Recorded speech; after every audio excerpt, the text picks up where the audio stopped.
37 বলত 100 ৰান 1996 চনৰ 4 অক্টোবৰত এজন 16 বছৰীয়া পাকিস্তানী তৰুণে এদিনীয়া আন্তঃৰাষ্ট্ৰীয় ক্ৰিকেটৰ সেই সময়ৰ দ্ৰুততম শতৰান কৰি ৰাতিটোৰ ভিতৰতে ষ্টাৰলৈ পৰিগণিত হ'ল হয় আমি শাহিদ আফ্ৰিদিৰ কথাই কৈছো 1996 চনৰ 4 অক্টোবৰত কেনিয়াৰ ৰাজধানী নাইৰোবিত অনুষ্ঠিত হোৱা সমীৰ কাপত শ্ৰীলংকাৰ বিৰুদ্ধে খেলা খেলখনত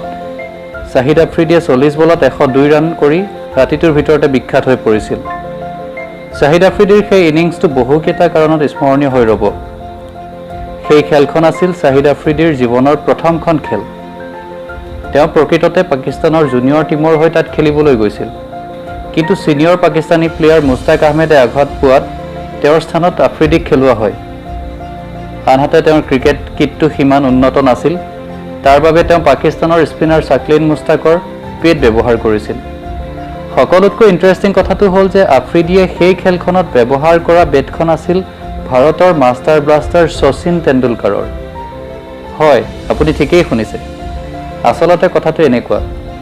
শচীন তেণ্ডুলকাৰে নিজৰ এখন বেট দিছিল সেই সময়ৰ পাকিস্তানৰ দুৰ্ধৰ্ষ ফাষ্ট বলাৰ ৱাকাৰ ইউনিছক শচীনে ৱাকাৰক কৈছিল পাকিস্তানৰ শিয়ালকোটৰ পৰা একে ধৰণৰ এখন বেট আনি দিবলৈ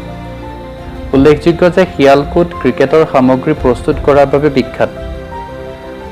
শাহিদ আফ্ৰিদিৰ ভাল বেট নথকাৰ কথাটো জানি ৱাকাৰ ইউনিছে শচীনৰ বেটখনকৈ দিলে খেলিবলৈ নেট প্ৰেক্টিছত ভাল ৰিজাল্ট পোৱাত আফ্ৰিদিয়ে সেই বেটখন ব্যৱহাৰ কৰাৰ সিদ্ধান্ত লয় আৰু তাৰ পিছত যি হ'ল সেই বিষয়ে 90 দশকৰ ক্ৰিকেট প্ৰেমীয়ে হয়তো এতিয়াও স্মৰণ কৰে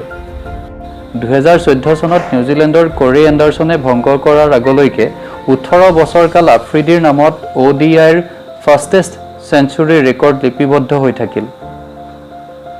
এনে ধৰণৰ অধিক ৰোমাঞ্চকৰ তথ্য জানিবলৈ আমাৰ ইউটিউব চেনেল KI-KOT কিয় সাবস্ক্ৰাইব কৰক ধন্যবাদ